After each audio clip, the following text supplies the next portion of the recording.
Every nation is vulnerable. We are vulnerable. You cannot avoid the vulnerabilities.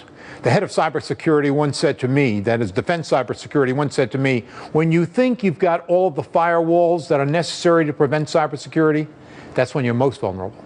It feels like we've taken it on the chin. It feels like, I mean, I know there's probably battles going on all the time, and we don't know what we did to the Chinese yesterday, but it feels like Russia and China is cleaning our clocks right now.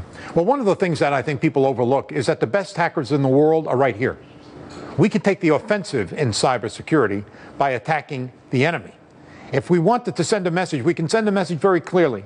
If you want to engage in cyber threats against the United States, keep in mind that there's the possibility of retaliation. Well, why don't we do it automatically? When China's premier was here and he met with President Obama, we actually saw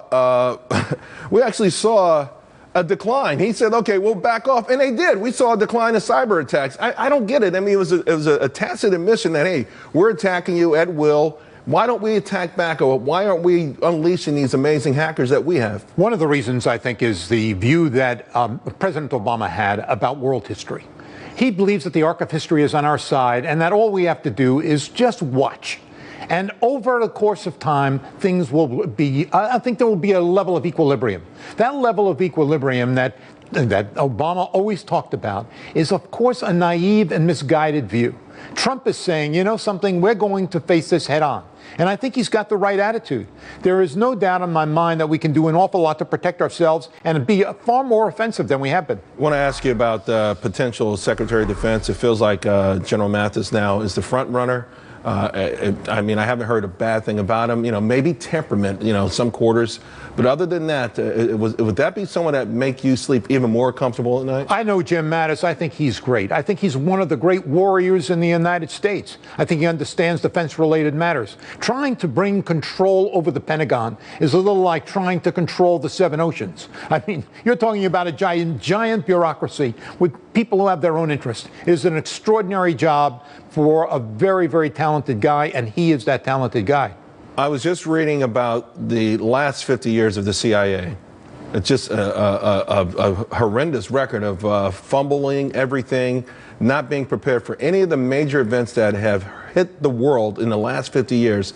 Are you confident we've got the right guy going in there and that we'll be able to turn around and say, hey, I'm not sure what capacity we'll use him.